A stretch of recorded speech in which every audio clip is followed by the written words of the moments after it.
This is for Richard Haynes. It's from the group Our UFOs, and it's from Brave Old Fart 777. People come up with very creative names. Anyway, this is for Richard Haynes. Some argue that publicly addressing UAPs could cause unnecessary panic or confusion among passengers. How do you think the aviation community can balance public safety with ensuring pilots are adequately informed about flight safety risks associated with UAP encounters? Well, that is a very important question. And it's complex, and I have a couple answers that don't agree with each other. So let me try it. First of all, yes, there is a concern with passenger panic when they're on board the airplane during a flight, particularly if the cabin crew doesn't do an effective job of dealing with it emotionally and with instructions and maintaining calm and so forth. But no, I would say there's not a problem with panic in the passengers, at least, when they're on the ground. They got to be in the airplane to be panicking. And so for the last 50 years, our culture has been bombarded from Hollywood and other places with ET and strange shaped objects in the sky and so forth,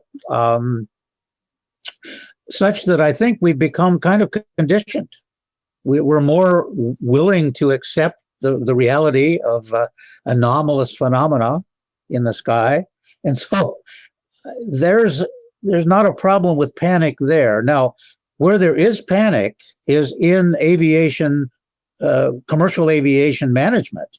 They're panicked that their airplane on a commercial flight, a scheduled flight, is going to have 300 passengers on board and have an encounter at altitude. That's when the panic begins, because that impacts the bottom line.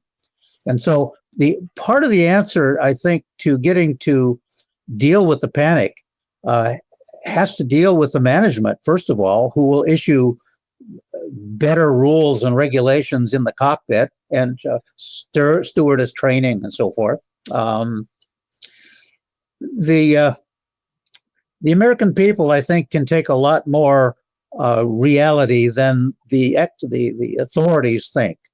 That we've been conditioned so well, so much that it's almost, it's almost a given that if it does happen to you in flight, you can cope with it. The pilot will know what to do. That makes sense? I mean, that's the argument for pilots being informed and for everyone being informed about the possibility of such an encounter so they can be prepared for it. And then, because even the pilots might kind of freak out and not know what to do. Right. This is what the Cometa report argued for back in 2000, 25 years ago. And it really still hasn't happened, I guess. I mean, Ryan, to what extent have we improved that situation? Like when I wrote my book in 2010, the FAA did not even want to receive any reports on these things. And they told their pilots, it was in the manual, they needed to go report it to a civilian group if they had an encounter with a UAP. They don't even want to hear about it. Mm-hmm. So have we changed? Has that changed much? I think it is changing. I expect that the regulations will likely update to have that reporting go to a centralized location. I don't know whether the listeners will, appreciate who that information will be going to, but but at least there's some formal activity to centralize that type of information. But the barrier that I typically see is that pilots are now reporting it to air traffic control, but they don't know what to do with the information. There is technically a reporting mechanism that they have the option to participate in that is required to go through their manager. So that, it is kind of a process, but the education on utilizing that system or existence of it seems pretty low. So there seems to be a hang up actually receiving those reports. Pilots themselves aren't filing a report for the most part themselves. And I think they feel like they've done their duty once they've sent that information off the FAA to their traffic controllers, but there seems to be a disconnect with what they do with that information. So I would encourage pilots to report it through their aviation safety channels or at safeaerospace.org. Right. Do you think that part of the problem there really is all the paperwork involved? Yeah, that's certainly part of it.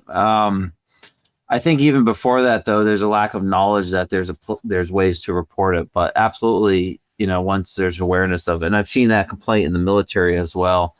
The guys say, all right, great, there's like another thing I need to do. I need to go in a classified space. I need to fill it out, and I'm never going to hear anything from it. So it's not going to improve the situation. So why even do it? You kind of get that attitude, which is why it's so important to have two-way communication with the reporters to have this information out so people can follow up and see what's going on. Mm-hmm, mm-hmm. Back when I was still working at Ames in California, the ASRS program was being monitored, or actually run from NASA Ames.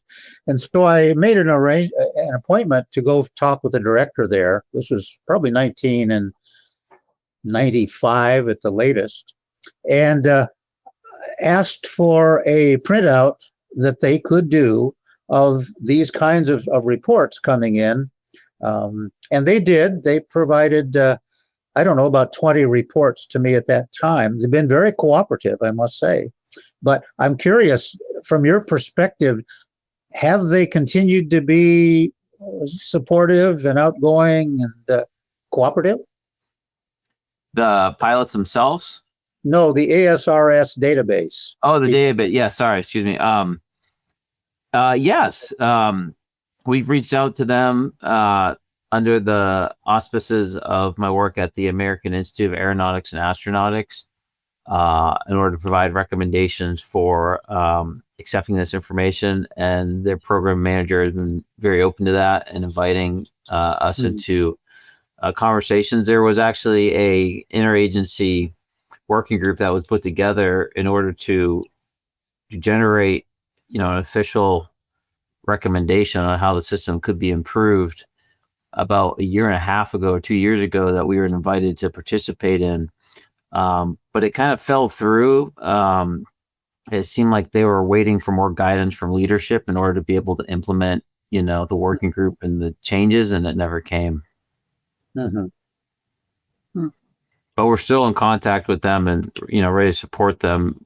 Perhaps if the legislation I've supported is approved and voted on, then that would, they would be in a position where they're motivated to actually go about that work, and we could guide them in it. Can you give us an update on that legislation, Ryan? Well, last year it was introduced by Congressman Garcia and Grothman. Right on the tail end, they finished up of the FAA reauthorization bill. So we tried to get in on that, but we weren't successful, which wasn't surprising. And then we couldn't get it in the NDAA amendment as well because of a procedural issue. But we're optimistic this year that we're going to have a shot to get it into the NDAA this year. Great. And what in a nutshell, what does the legislation say, or what is it calling for? It requires the FAA to preserve and collect the data that accompanies or may accompany reports that pilots submit either to air traffic control or through their own mechanism, such as radar data or communication data. It requires them to modify the aviation safety reporting system to accept UAP reports or to utilize, another system to be able to collect that data that's specific for UAP. And it requires them to socialize and educate pilots on how to utilize that reporting system with the goal of reducing stigma to increase reporting. And it would also classify these reports as an aviation safety or an occupational health issue, essentially.